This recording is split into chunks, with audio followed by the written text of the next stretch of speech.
1,000,000 feet trod upon this land. An ancient, natural flow of wild animals attracted native hunters. Early settlers wandered home on these paths after a treacherous longboat ride down the Ohio and Mississippi rivers. The sunken soil compressed by Indians, Kentucks, bandits, missionaries, frontiersmen, and even a few dignitaries. When Jefferson commissioned the Army to upgrade the Natchez Trace into a formal passage in the early 1800s, the journey took 2 to 3 weeks. 200 years later, we're setting out for a 7-day ride, seeking to take in as much of the history as we can gather, marvel at the beauty of the landscape, and listen for those distant voices from the past. Now, let's just keep on.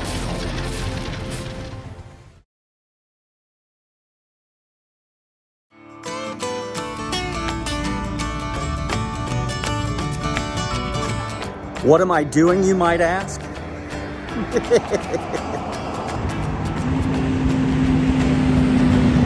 How strange for a bunch of no trespassing signs. Okay. In 1.4 miles, you'll arrive. All right, where are you? You've arrived at your destination. There it is.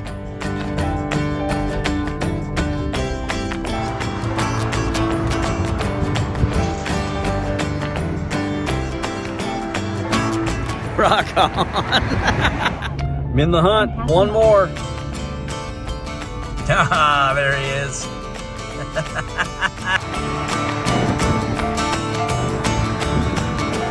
Awesome. Mounds. Sudden service. Wow, these are really good finds today. Really top quality muffler, man.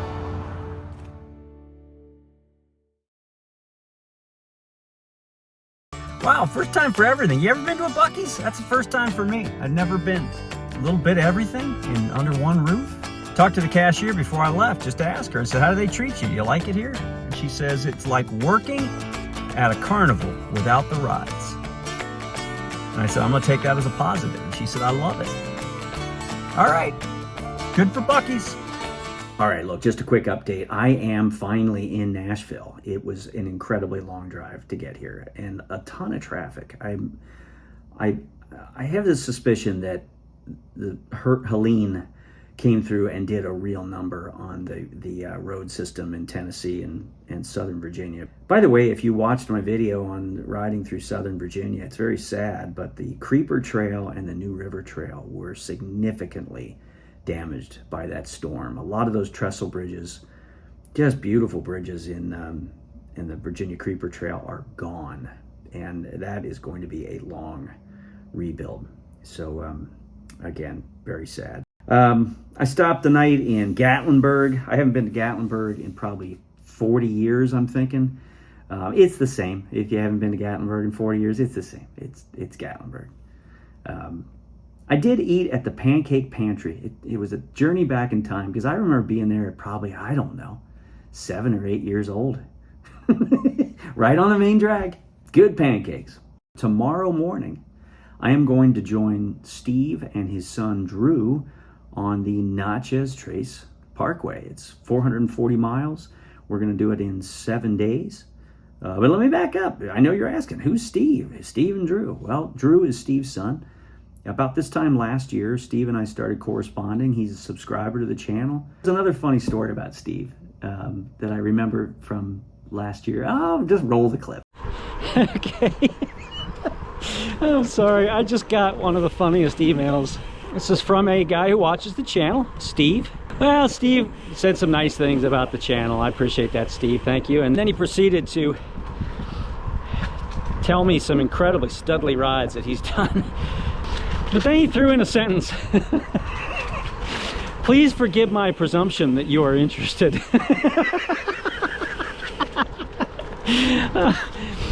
Oh, Steve, the reason that cracks me up is that I feel that way every time I press the publish button on a video. I feel that way every time I share a little history or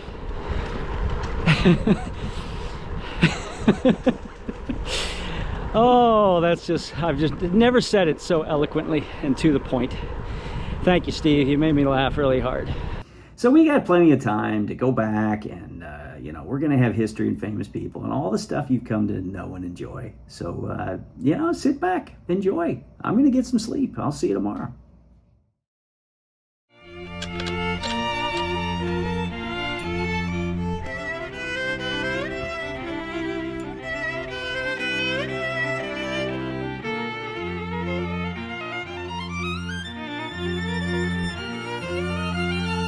Hi, my name's Steve Kistler. I am a preacher at a church in north central Ohio, and I met Brian about a year ago. I reached out to him because he had ridden down the Atlantic coast, and I watched his video, and it was something that I was interested in doing down in Florida. And so I reached out and asked him some questions and started an email exchange.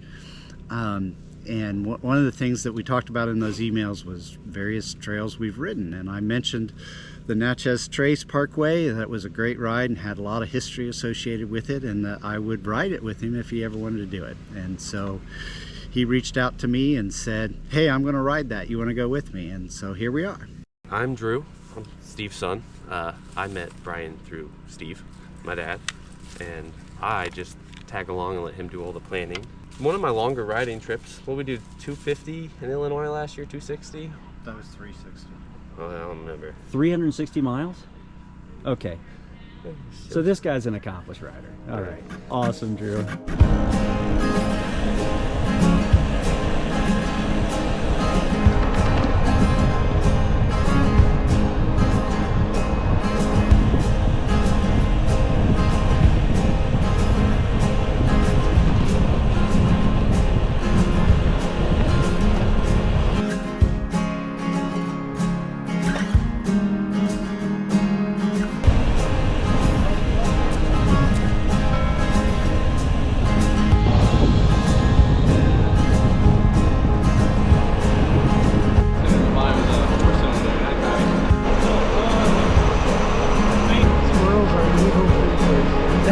They are.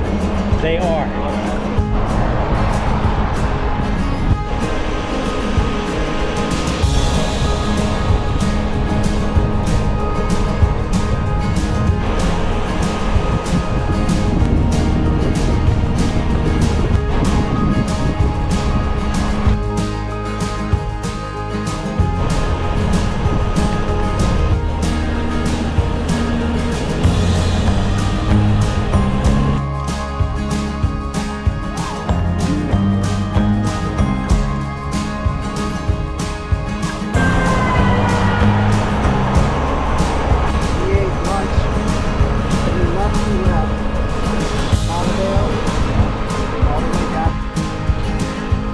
Hi.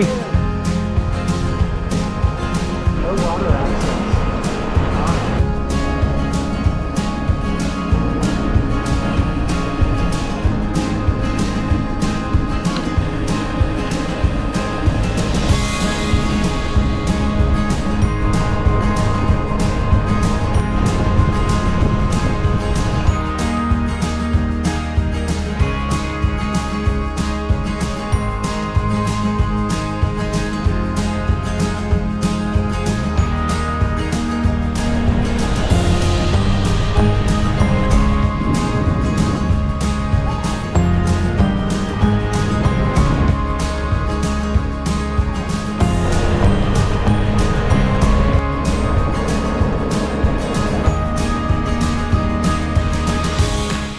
The Natchez Trace is not flat.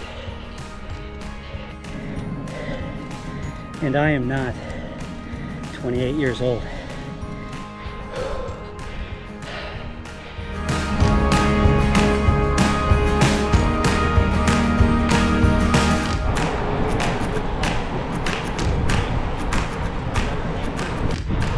Ah, do you want some history?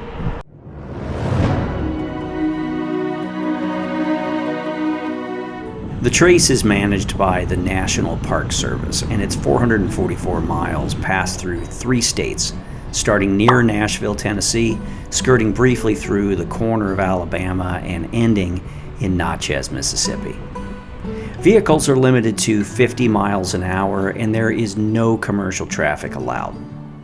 Along the route, there are 8 campgrounds, none of which take reservations, as it is a first-come, first-served situation. It's important to note that water is shut off between late November and mid-March.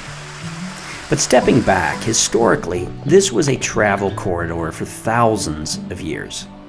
Natchez, Chickasaw, and Choctaw Indians developed a vast network of hunting trails. Subsequently, the route includes over 350 archaeological sites, 22 ceremonial mounds, and an assortment of tribal borders and other geographic interests. But for about a 70-year period, it became a passage for early settlers who started their journey upriver all the way in the Ohio River Valley. Men known as Kentucks floated down the Ohio and Mississippi rivers on longboats to deliver goods to the ports of Natchez and New Orleans. Then, because they couldn't float back upriver, they would sell their boats for lumber and strike out on foot or horseback to get home. It was dangerous with extreme weather, disease, robberies, and frequent accidents. Truly wildlife conditions. Jefferson commissioned the U.S. Army to perform upgrades to the trace, which included the establishment of stands, or small inns and trading posts. It became the only reliable link between the eastern states and the frontier ports in Mississippi and Louisiana. It was also a religious center during the Great Awakening of the late 1700s and early 1800s, as missionaries traveled the trace to conduct godly service to native populations as well as settlers along the path. But by the mid-1820s, steamboats made travel quicker and safer, and the trace became almost obsolete. But the millions of footsteps left an imprint that you can still see today. Congress approved the construction of the parkway in the 1930s with the purpose of capturing the beauty and history of the region. Today, it's estimated that over 6 million visitors come to the trace annually to soak up the significance of the area.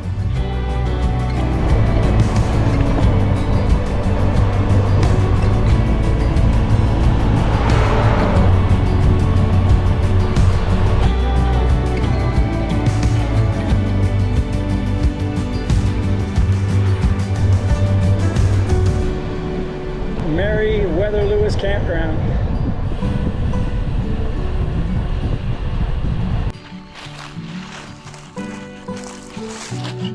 Action shot. All right, we have a cuisine review tonight at the campground. I am having the Mountain House pad thai with chicken. I'm gonna go ahead and give my 4.5 out of 5 stars. Steve? All right, I'm having the Mountain House beef stroganoff with noodles, and I'm going with a 4.5 out of 5. 4.5? Yeah. All right, Drew? I'm having the chicken fried rice, and I also added hickory smoked barbecue chicken. Oh, you got seasoning and spices. And seasoning. I'm gonna give it 4 flat tires out of 4.5. 4 flat tires. Nice.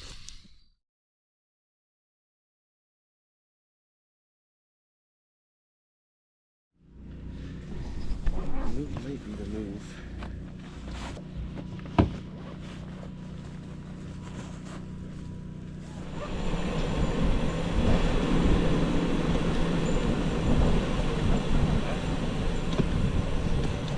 Hey, good morning. How you doing?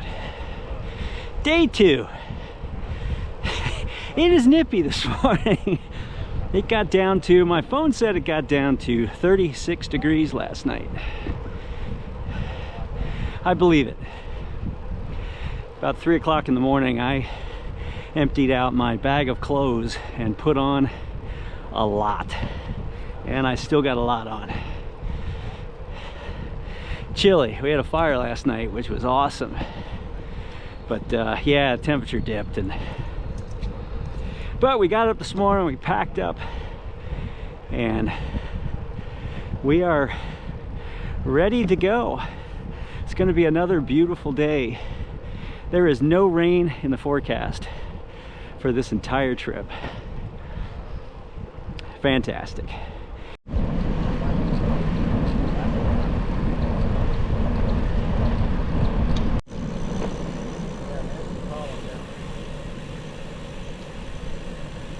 All right, let's do some famous people.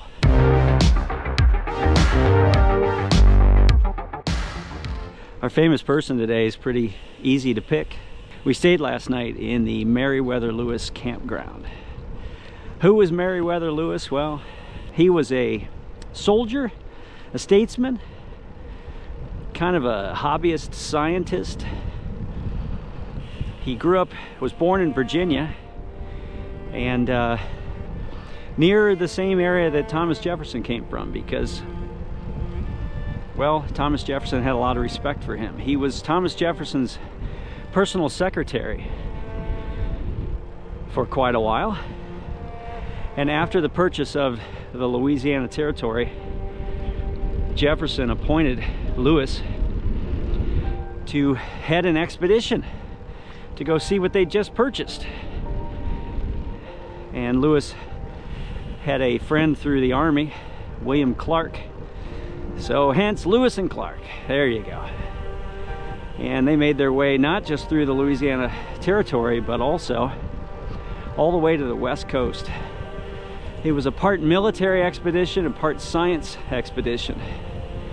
And it went on for so long that by the time they returned, people had already thought they were dead and gone.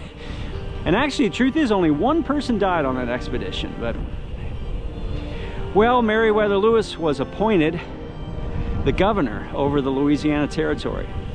At this very spot, right back there, is a building. It's a replica, but, well, a very controversial thing happened. He was on his way to Washington to deliver a report, and he stopped right there at Grinder's Stand. Shots rang out in the night, and when they went in, Meriwether Lewis had 2 gunshot wounds, one in the chest and one in the head. And the report that was given to Jefferson was that it was a suicide. And at first report, both Jefferson and Clark accepted that testimony and were saddened, obviously. They knew that Lewis was given to depression and anxiety from their dealings with him. And so they just accepted the report of a suicide. But it's controversial because there's things that don't make sense about it. The innkeeper claims that there was a dispute, a loud argument that took place in the inn before the shooting. He was robbed. His money and notes and other things were taken, which is another thing that doesn't add up. And he had 2 gunshot wounds, one in the chest and one in the head. How does that work if you're committing suicide? I don't get it. But, well, people have gone back and forth on it, and as the plaque right there says, his untimely death. Quite a man. And so that monument there is built to commemorate him. He is buried right there. So Meriwether Lewis, a huge figure in early US history. He's our famous person today. And I gotta stop talking and catch up to these guys.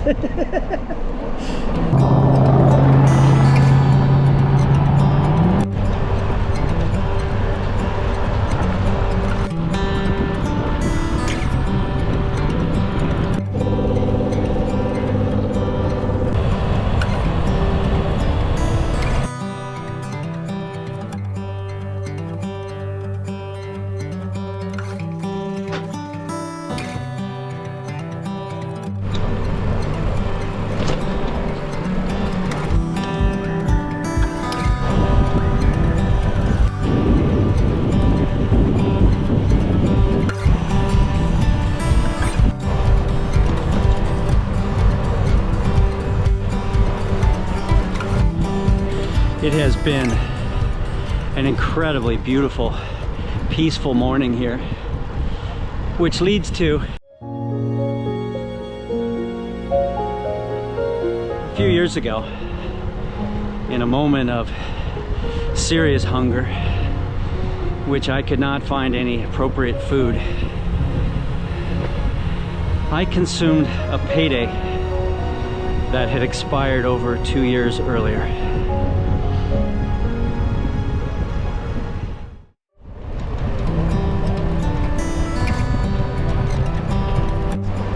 It doesn't do the same thing.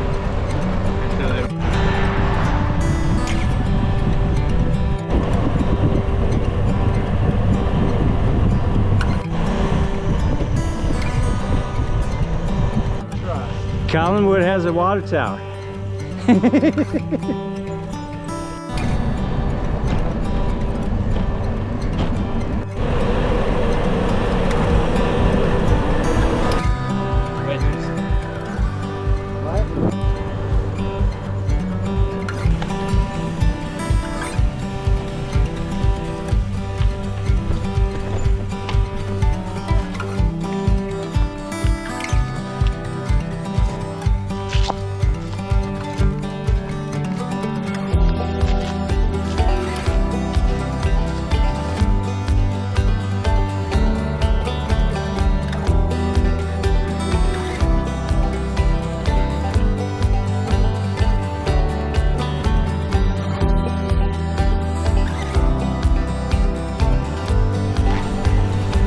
State line.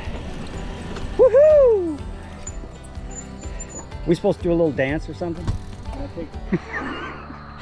Hey Steve, where are you? I'm in Tennessee. Where are you? I'm in Alabama right now. What are you doing all the way down there? I know. I'll see you in a little while, okay? All right.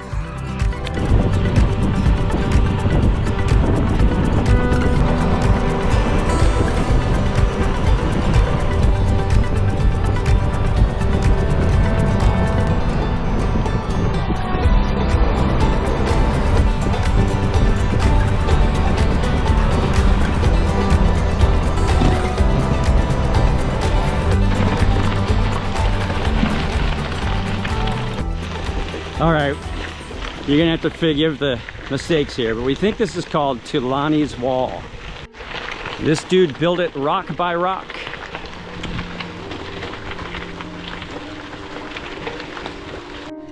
All right, I promise you, dear subscribers, we will get to the bottom of what this is about, because this is really very impressive. All right, so through the power of the internet, a gentleman named Tom Hendricks, he passed away about, 7 years ago at the ripe old age of 83. He wanted to build something to honor his great-great-grandmother, who was a Native American who lived around this area and was removed during the Indian removal. She and her sister were sent to Oklahoma. And they went out there and, well, she had many adventures and was apparently an amazing woman with lots of lessons to teach. And those lessons were passed down to Tom. And he decided at some point that he would build something to honor her. So it's kind of hard to describe this wall. It's just amazing. I think you have to come see it to understand it.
Hey, good morning.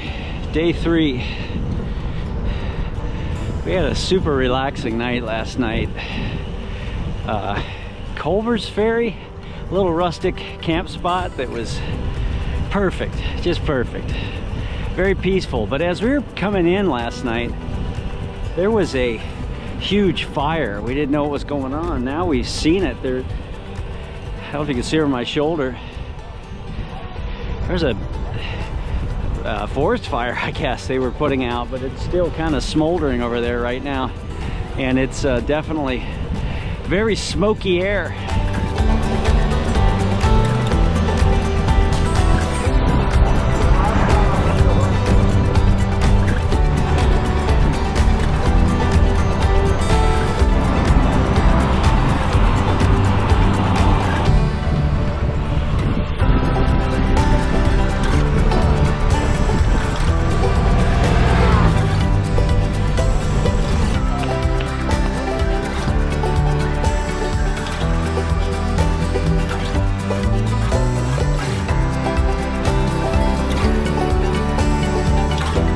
One of the incredibly cool parts of this parkway is that there's a lot of places to turn off. You'll see signs alongside the path, and sometimes it's a historical site, sometimes it's just an overlook or something, but it's lots of places to stop, take a break, take in nature. Really nice.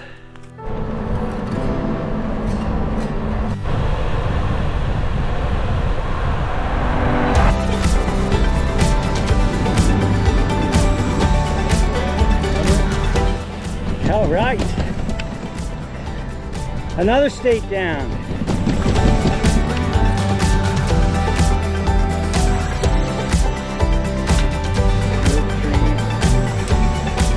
Hay bales.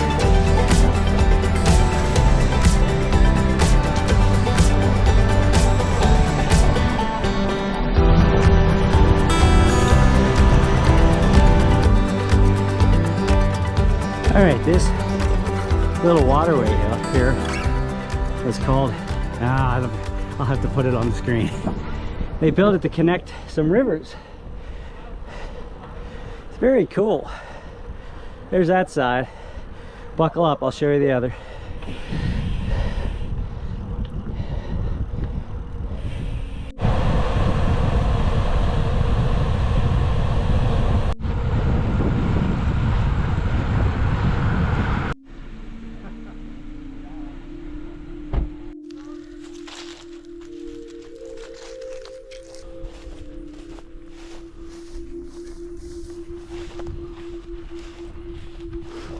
This seems to be a theme of a lot of my recent videos.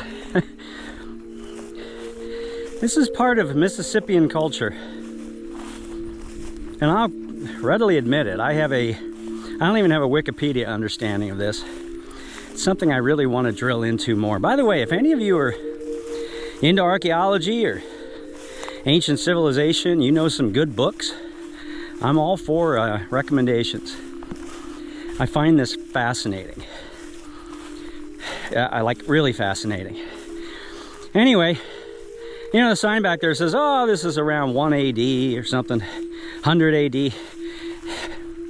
Could be, I guess, I don't know.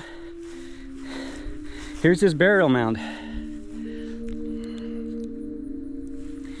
Okay, I was just reading the sign back there for Mississippi. This is one of the most important finds. There's 100 football fields worth of space here and a bunch of mounds all over.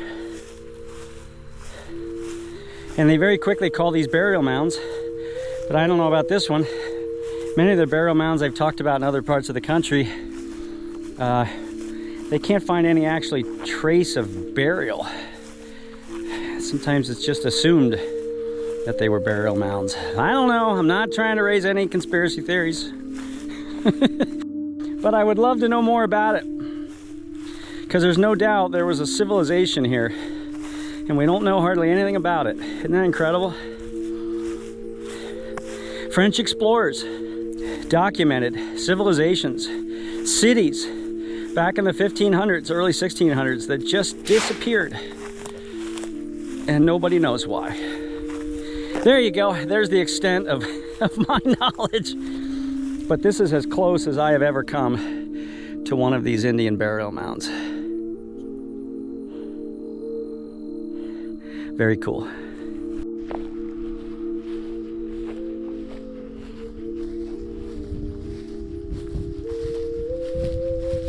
Where's a good time machine when you need it?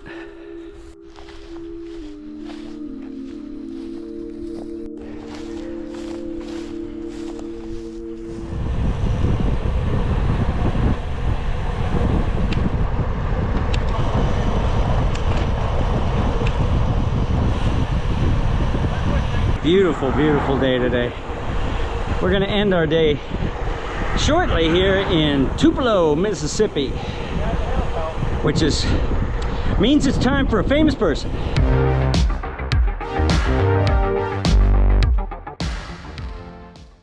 All right, you know who that famous person is? He actually was on that little clip right there. I'm gonna give you one guess. You got it. I know you got it. Good old Elvis Presley. That's right, Elvis Aaron Presley, also known as the King of Rock and Roll, was born right here in Tupelo in 1935. He grew up listening to all sorts of music, traditional folk songs, church and gospel music, jazz, blues. So many movies are made about him, but what I found most interesting was that he failed at music in school. His teacher once said he had no aptitude for singing. But because he loved music so much, he took up the guitar, for which he really never became terribly proficient. He couldn't read music, so he played by ear. And he was said to be insecure about his musical abilities and given to nervousness, which was thought to have contributed to his signature dance movements with his leg shaking and his heavy vibrato singing style. But he stood out due to his sense of style, his hair, his choice of clothing, and his good looks. He was known for being an incredibly personable guy, a friend to everyone he met, regardless of status, race, or religion. He collaborated with just about anyone who wanted to perform together. B.B. King, Johnny Cash, even my personal favorite, Slim Whitman. He ignored racial lines set in society and performed for diverse audiences with diverse songs that was said to completely have baffled the white community at that time.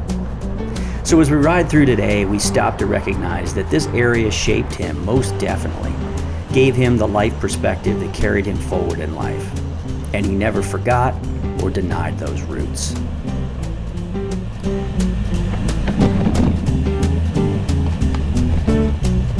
Woohoo!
Hey, good morning.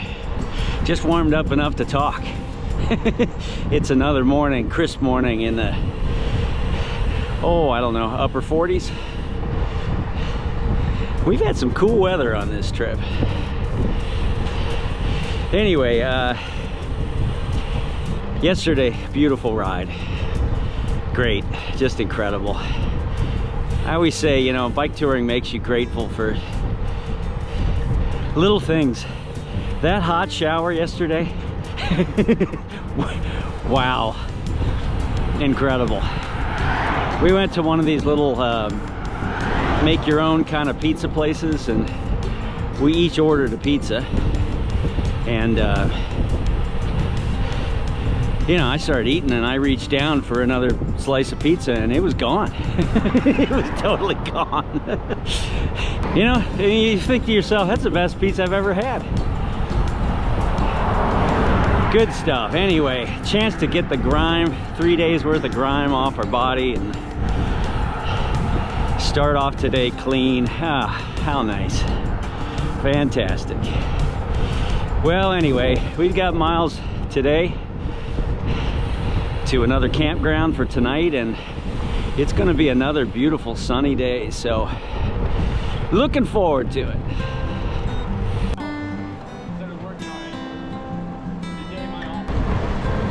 Really good progress.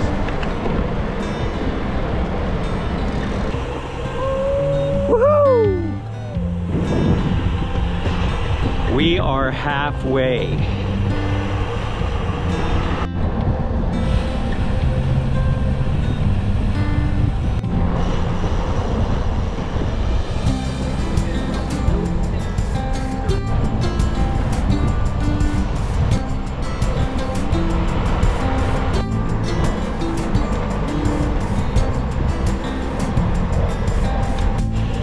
Well, I know it's early, but you want a famous person?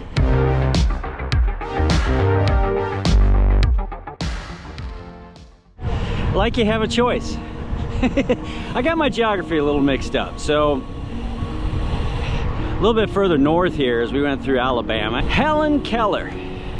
Helen Keller was born in 1880 in Tuscumbia, Alabama. She lost her sight and hearing at just 19 months old. A super patient teacher named Ann Sullivan taught her to communicate by spelling words onto Helen's palm. It was tough going. Helen said she simply didn't understand what was going on until one day she felt Ann pour cold water over her hand and she made the connection to the traced symbols, and she said her soul had been set free. She enjoyed music by feeling the pulsating beat. I had a friend in grad school who had the same experience, which I've always found amazing. Similarly, she learned to recognize vocal language by feeling the throat of a particular speaker. She became an author, a lecturer, and an advocate for disability rights. An amazing woman.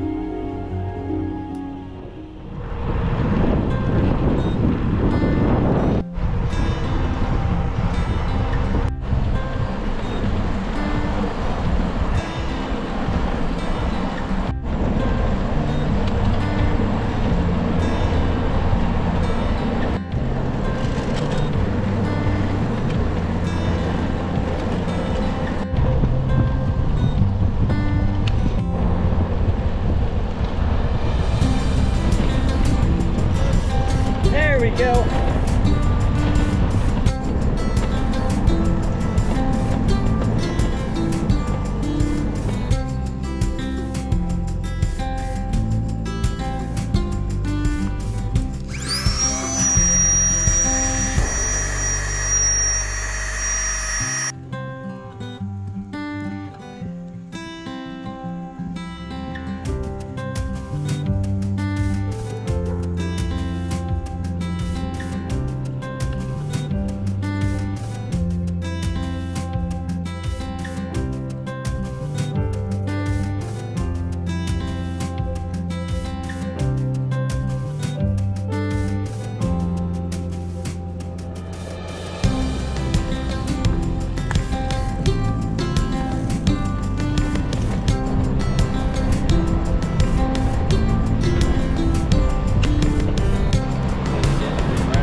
Morning.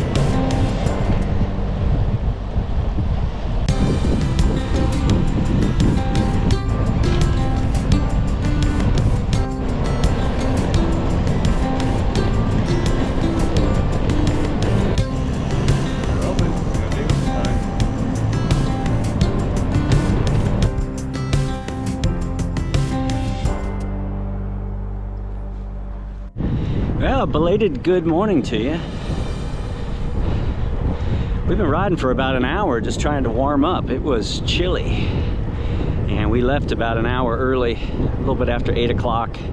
This is going to be probably our largest mileage day. I think we've got 83, 84 miles. And oh,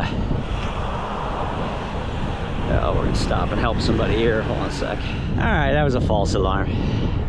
Just a little old lady who wanted to talk. Hey, if you ever pass me, let me start that again. If we ever see one another on the road, you just want to talk, just wave. I'll pull over and talk to you. Tell me whatever story you want to tell me. You meet some fun people on this parkway. There's another cycling group. I don't know, maybe a dozen cyclists or so. And obviously they're going the same direction. Same number of days. Go to campgrounds and people are, you see some of the same RVs and people walking their dogs.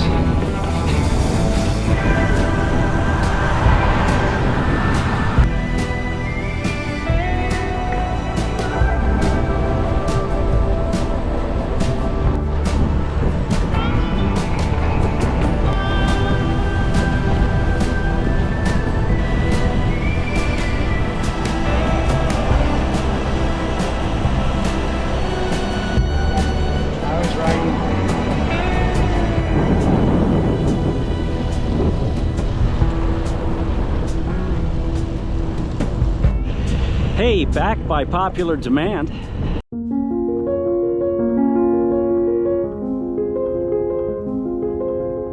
So I've only done this once, but you know, the point of this is I wanted to share some things about,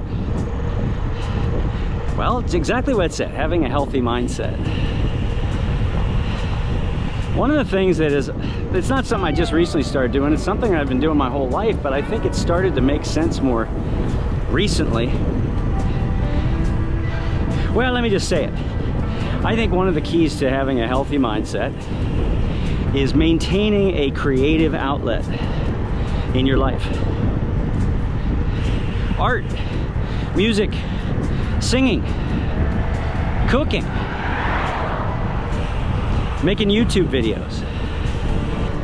Well, the list of benefits from pursuing creative things is huge.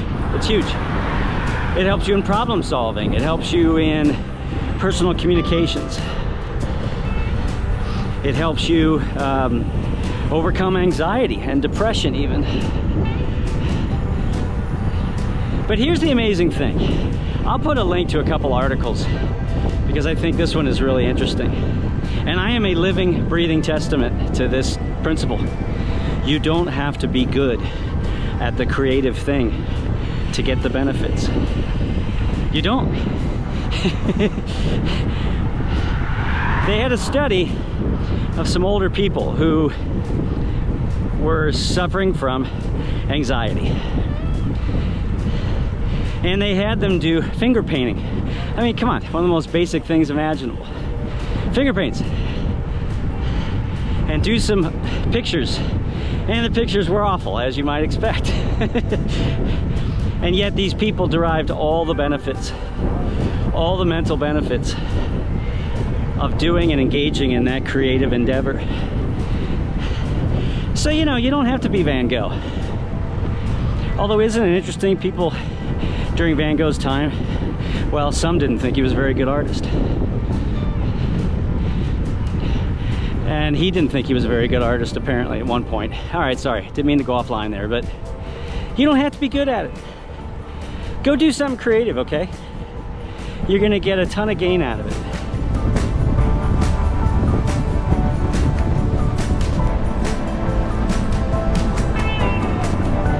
There we got a little fall color going.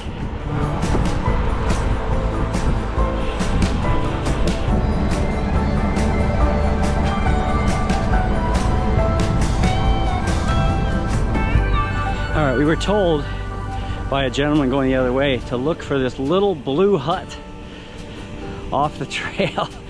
Drew just happened to look out of the corner of his eye and saw it. It's very hard to see coming southward, but there it is.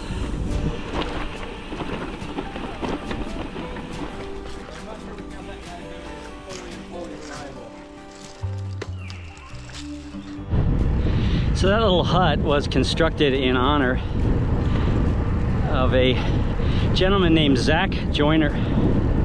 I read the article inside. He loved to hike and accomplished a lot of the main trails. And well, he died on the PCT. And in memory, they built that little shack, little bunk bed in there. And somebody had left some water, noon tablets, a few other things in there.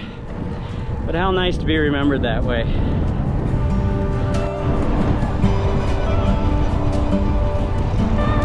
All right, we're here at a Quickie Mart with Kui. Hi, Kui. Hey. She had the best question of all. Do y'all do this for fun? We do it for fun.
All right, we got a new segment.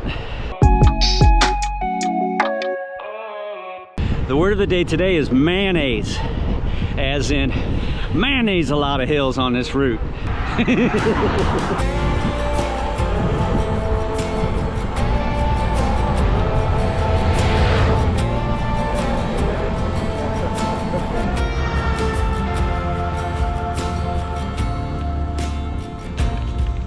Okay, there's places on the trail that they refer to as the sunken trace. And they say that because over the course of 150, 200 years, there was so much traffic that it actually created these gullies where there's kind of a wall on either side of the trail from so much traffic. Really amazing.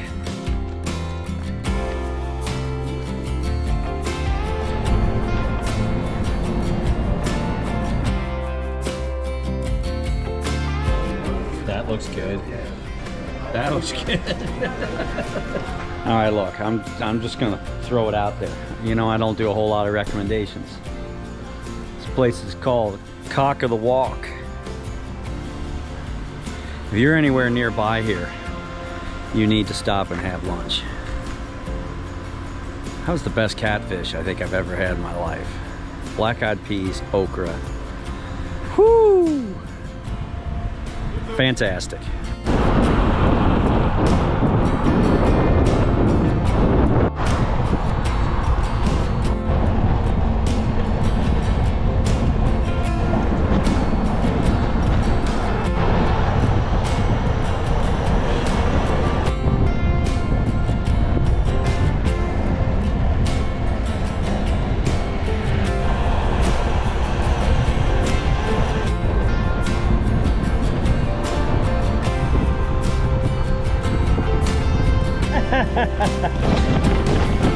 Here's our exit.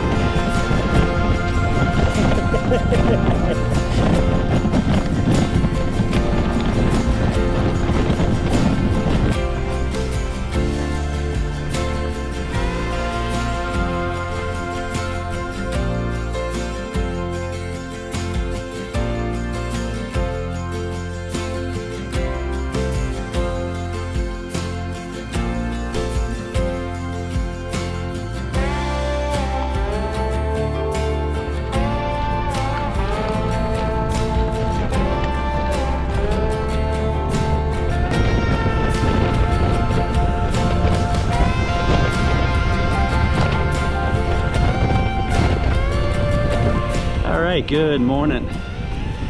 Last day on the trace. We had such a great night last night. I will put the link for this bed and breakfast. What a special place.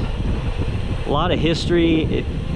It is a B&B, so there was a wonderful breakfast this morning, followed by a house tour that had a ton of history associated with it. It was just beautiful. Steve knows I really like history, obviously, so he suggested this place, and what a great find. Quiet night, and then yeah, wow, fantastic. Anyway, we've got something around 80 miles to go, and we're all pretty beat.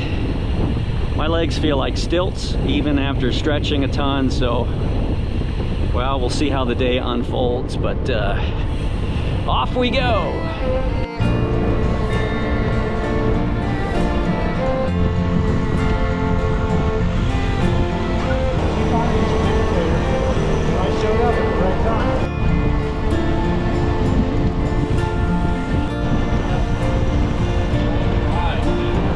Sorry. Well, like if I'm doing a century, it's mile 50. Depending on, you know, like. Or at 140, I would have said yes. But I didn't have.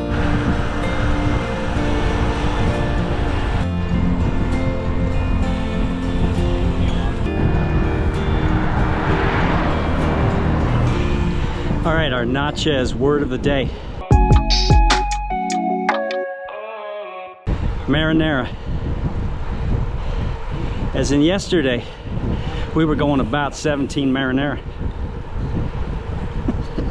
That's terrible. That's horrible. All right, I'm gonna throw in a bonus healthy mindset.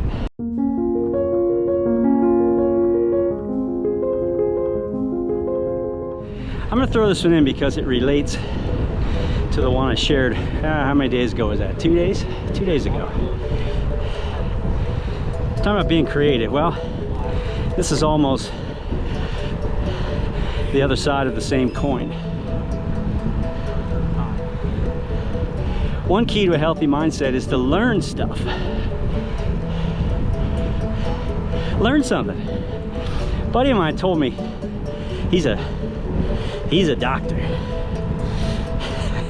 He said that learning is like massaging your brain. If you put electrodes up to your head, you start looking at chemical impulses. When you learn, your brain lights up. It's pretty amazing. And after you've really learned something, your brain has this almost glow where it's the same kind of glow, relaxation. Get a massage, you see a beautiful sunrise, and similar to the other day, here's the incredible thing. You don't have to learn something profound. You don't have to learn something like, oh, I don't know, Einstein's special theory of relativity. You could learn a simple thing. Maybe a couple words of a language you've always wanted to learn, or maybe stop and read a signpost. See, there you go. That's why I stop and read signposts. To massage the brain. But what does that all lead to? Well, same thing we talked about yesterday, or 2 days ago. Decreased stress, less anxiety, more peacefulness. So there you go, 2 things. Healthy mindset, happy hormones. See what your buddy Brian does for you. I go out there and read this kind of stuff. I go learn this stuff so I can pass it on and spread the happiness. All right, back to riding.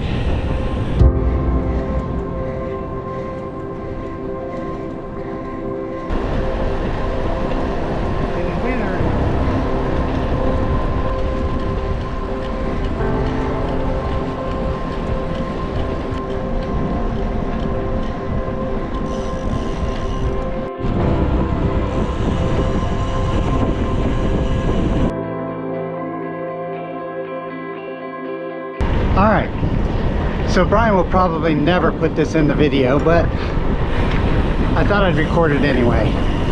Every time he has people with him on these trips, he always inducts them into the Nice Guy Hall of Fame.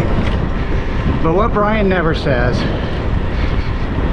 and what he would never admit, is that he is like the main guy that is part of the Nice Guy Hall of Fame.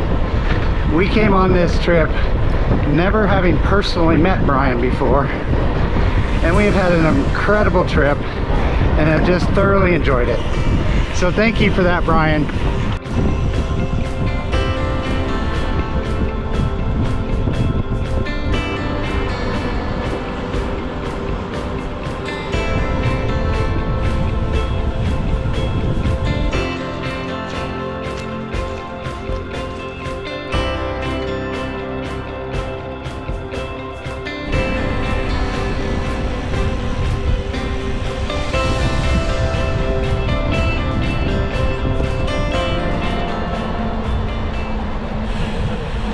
All right, here's a little time for viewer participation.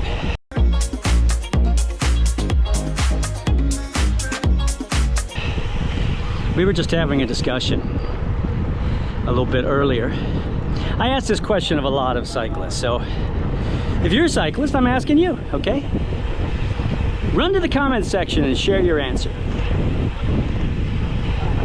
When you're spending a long day in the saddle, is there a certain point at which you kind of, how do I want to phrase this? You kind of realize, okay, I got this ride, I got it, I'm gonna finish. Not that you weren't gonna finish before then, but maybe you just kind of relax and you know, yeah, okay. You know, we had an 80-mile day. I've been saying 79 because I don't want that first number to be an 8. Got a number? You got it? I mean, is it a mile or is it a percentage?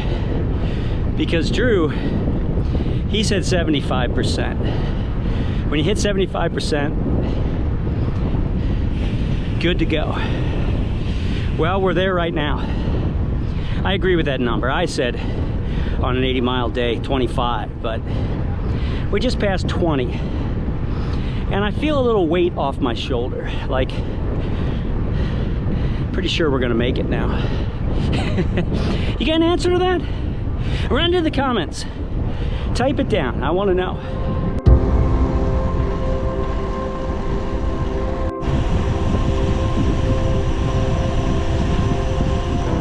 All right, we're down to single digits.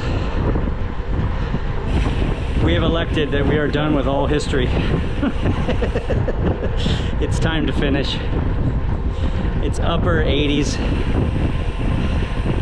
and we're wiped. This was a challenge. This was really a challenge. Woo!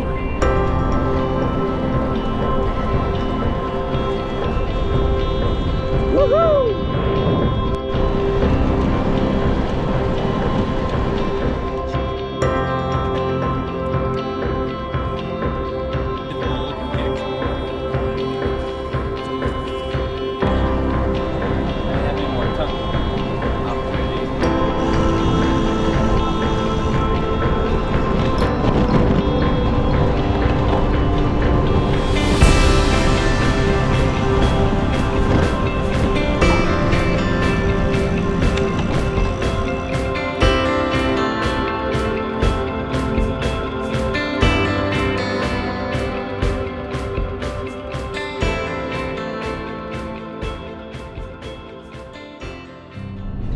How you doing? Happy, it's Saturday. Yeah, it's Saturday. It really is Saturday. I'm not just making that up. To kind of finalize the logistics of this trip, that was just, yeah, so we finished in Natchez. We got a rental car, a truck, and we very tenderly placed our bikes in the back of the truck and then drove back to the starting point. Just as a little FYI, Enterprise Car Rental is the place to go. They have a location in Natchez. It's right off the trail, and then there's a spot kind of at the northern end. It's about 20 minutes away by car, but they've got a drop-off location in Nashville. Another thing about parking on the Natchez Trace, there are parking lots, kind of approved spots. If you download a form off of, I'll leave the link. If you download and send in a form to the National Park Service, well, number one, they won't tow you, and number two, I think rangers that are going up and down the trail will maybe look in on your car. I can't guarantee that, but, well, our trucks were there when we got back, so that was a good thing. Yeah, so we stayed the night outside of Nashville. This morning got up and went our separate ways. They went back to Ohio, and, well, you might be asking where I am. I just passed through St. Louis, which might lead you to yell out, "You're going the wrong way!" But you would be wrong, because this adventure it has a part two. The Natchez was first. Now I'm headed out to Moab, and well, I'm not going to spoil that. Let's save that one for the next video. There's a good story as to how this Moab thing came to pass, but I'm not going to get ahead of myself. Okay, one thing is I am going to put out a video with some kind of tips and observations. I did a fair bit of research, but I still was surprised by certain parts of this ride that I think would be of interest. Like, for example, it was a lot more hilly than I thought it was going to be. Not bad and not like a deal breaker, but, you know, I come from the pancake state of Delaware, and, you know, I think we calculated it's about 15,000 feet. Which, again, some of you are going to say, Brian, that's child's play. What's wrong with you? And then, well, and others of you might say, wow, okay, I better train before I think about that. So look for that. It'll be a great video, I promise you. You know, high production value. You know, I always try to have a wrap-up, something that I'm thinking about. Any good adventure, in my mind, should have you know, there should be something of merit that you're thinking about. And, you know, I've been on the road now for several hours. What's been rolling around in my brain, I should probably back up a little bit. I have always been open to and desiring to investigate and understand matters of faith. You know, one of the things I've just really cherished in life is having dear friends, people I really care about, from different faiths, denominations. You know, I've had wonderful Buddhist and Muslim friends, and then Christian friends. And, you know, I know it's a tough topic, and hopefully your finger's not going to the unsubscribe button right now. But, you know, I mean, look, religion gets smacked around a lot, whether it's political or media or Hollywood or whatever. You know, and I'm a Christian, so I think it's all totally unfair. But at the same time, I mean, look, sometimes I get it. You see behavior that's terrible. And I'm not pointing the finger, by the way. If I want to see bad behavior, I pretty much just need to look in the mirror. And that's not an excuse, by the way. That's just a statement of fact. Anyway, you know, this trip, I kind of wondered what it would be like to ride with a minister. That's maybe a crazy question. I don't know. He's a human being. You know, I don't know what the term minister conjures up for you mentally. You know, somebody officiating a wedding or a funeral or you know, baptizing babies or preaching from the pulpit. But, you know, those are all forms of ministering to somebody. I get that. But you know what else? This is my takeaway. Sorry. Took a little while to get to it. What is also ministering to others is when Steve would look back over his shoulder and he'd see me struggling to get up a hill or falling off the pace because it's 90 degrees and we're almost out of water.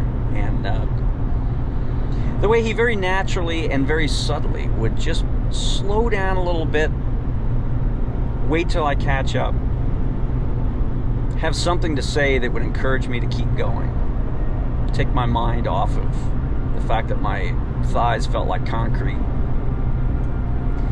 Talk about, hey, how great it's going to be when we finish, what we're going to have for dinner, and just keep going. Or, hey, Brian, you got to see this one place because I know you like history and this is a really great spot. And you know what it comes down to? It's thinking about other people, being selfless, acting in love and care for others. And, well, his example was something that inspired me. You know, I'm thankful for the friends I have in this world that make me want to be a better person. You spend time with people and it really means something. Well, and I don't want to put words in his mouth, but if you were to ask why, Steve, why do you want to behave that way with others? It's because he wants to be like Jesus.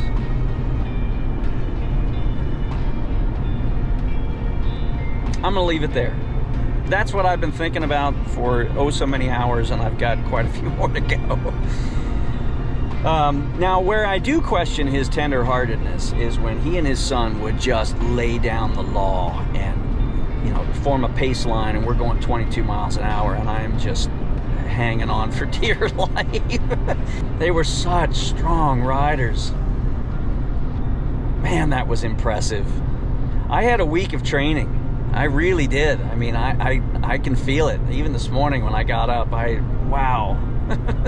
If you made it this far, thank you so much. Reach back behind you.